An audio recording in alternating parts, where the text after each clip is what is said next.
பூவிழி பாரம்மா சித்திடை மேலிந்ததேனம்மா 10 விரல் அடைக்கத்தானம்மா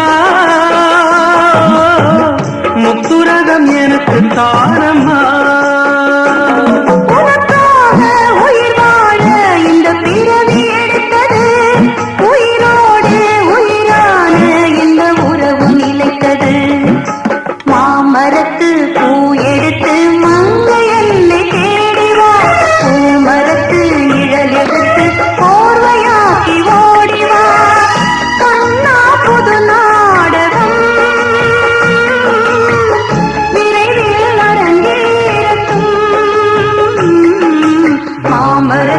பூயெடுத்து மஞ்சம் ஒன்று போடலாம் பூமரத்து நிழல் எடுத்து போகையாக்கி மூடலாம்